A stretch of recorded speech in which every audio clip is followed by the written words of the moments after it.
So, ladies and gentlemen, welcome to our Navamsa series of the week. And today we're going to be covering Jupiter in the 8th house of your D9 Navamsa chart. And what happens when Jupiter is in the 8th house of your Navamsa, not the birth chart, Navamsa, which is one of the most important charts in Vedic astrology, which is about strength of your planets, the second half of your life. It's about your marriage life, what experiences one has with their partner.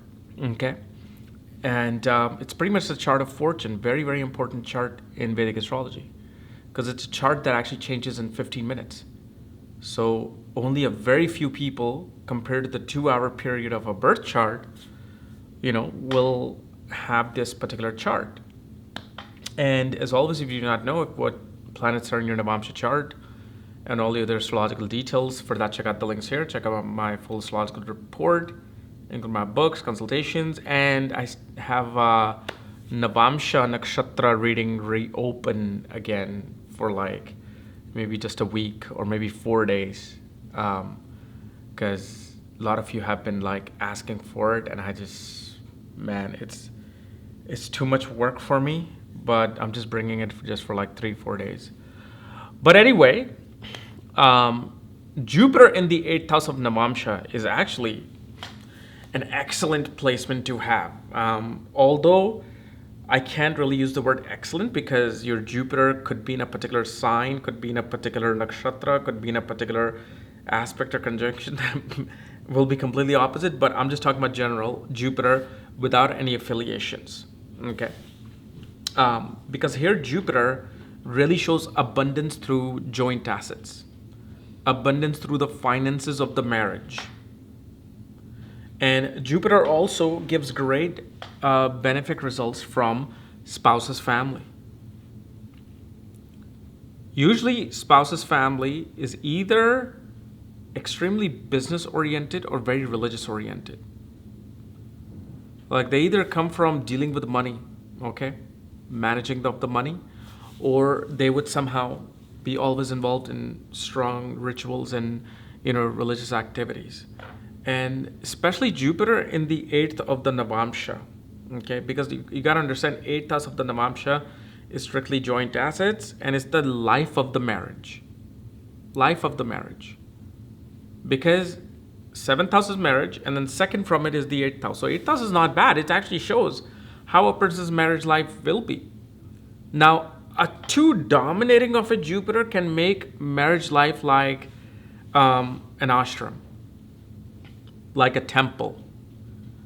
It'll be much more based on principles and following rituals and certain rites. Or it can make something much more adventurous, fun, and expansion of prosperity. Or sometimes even both.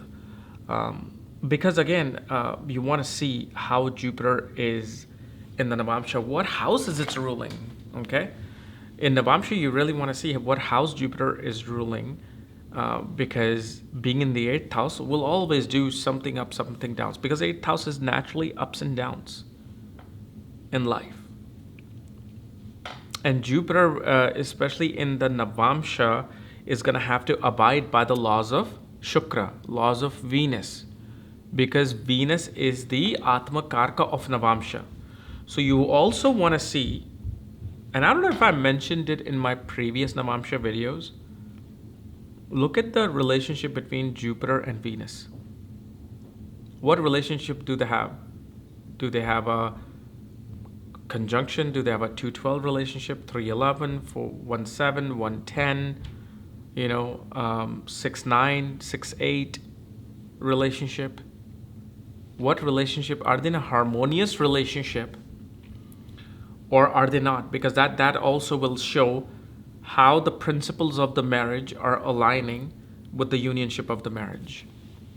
And especially when Jupiter is in the 8th house of Navamsa, one tends to lose their focus from their father or their guru. Usually one can,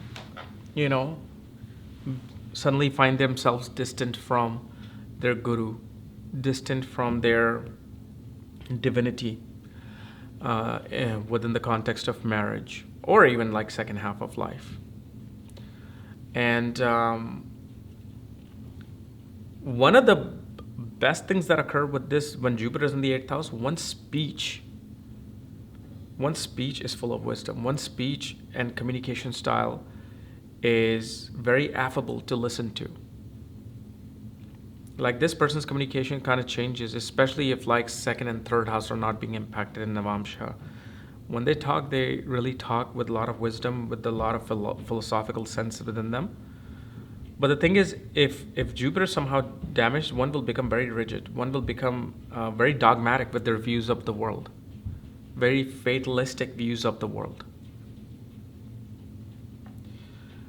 And then Jupiter in the 8th house most definitely brings gains through network circles, gains through professional network circles, even gains through elder sibling, gains through children, birth of children. So overall, Jupiter always does well, especially, everybody wants what? Everybody wants wealth, joint assets in the marriage. And so that usually is always the case. Now, of course, this doesn't mean that everybody becomes a millionaire and billionaire. No, you just have good sustenance. You always have enough to feed yourself and the family and to have certain leisures through this particular Jupiter. Okay? And obviously, Jupiter in the 8th house in general, in Navamsa, will bring about great wisdom and interest towards occult, mysticism, hidden knowledge. Okay? So anyway, guys, I hope this has helped with Jupiter in the 8th house of Navamsa chart. If you're new to my channel, subscribe below. If you want to know where your Jupiter is placed, all the other details, my books, reports, consultations, check out the links here. Otherwise, we'll see you later. Bye-bye.